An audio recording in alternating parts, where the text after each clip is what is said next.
Ayun, grabe. Guys, nandito po ako ngayon sa safari sa Maldives. Yan.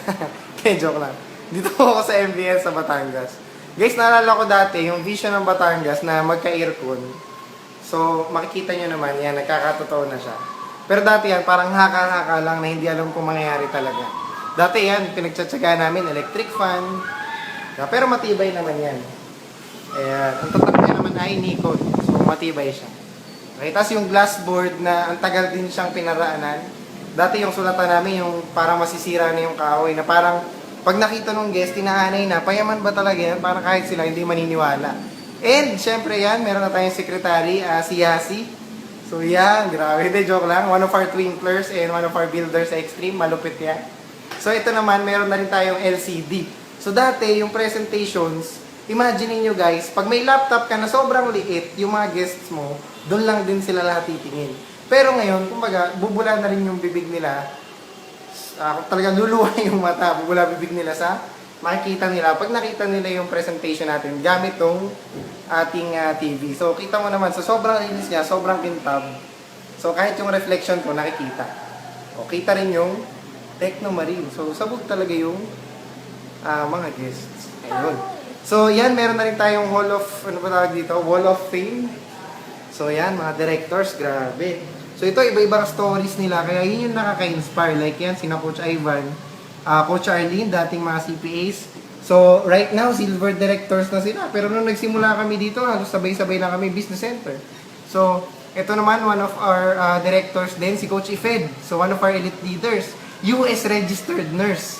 Diba? So, ito naman, OFW, sina Coach Larry, tsaka Coach Lizelle Alerosa. Ito, malupit niyan. Yung baby nila, Dr. Wentz baby. Yung pangalan niya, Wentz din. Kasi, isa sila sa mga natulungan ng product.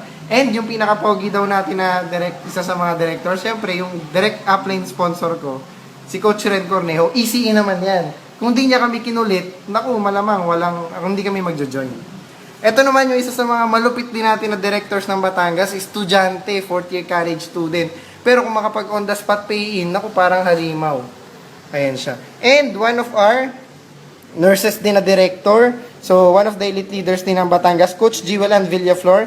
Kapatid po siya ng gold director natin. Coach Irvin, ECE by profession. Malulupit din po na leader dito po sa Makati and sa Batangas. So, right now, full-time na rin po siya ginagawa yung sana. Coach Mericar, dating mahihayin po yan, as in bihira po yan, umimik. Pero ngayon, one of the directors na rin po ng Extreme Batangas. Ako sobrang proud din po sa kanya kasi nakita ko po yung pagsimula niya. And syempre, yung upline din po nung upline ko, si Coach Jason. Ito po talaga yung tipo ng tao na never nyo po basta mapapaimik, mapahakot, mapatraining. Pero ngayon, siya na yung nagvo-volunteer, di ba, sa pagsalita. And syempre, si Coach Bebs, one of the nurses din, and directors ng Extreme Batangas. So, punta naman tayo sa Gold Directors. Syempre, si Coach Irish. Diba? Siya yung isa sa mga pioneers talaga ng Extreme Batangas.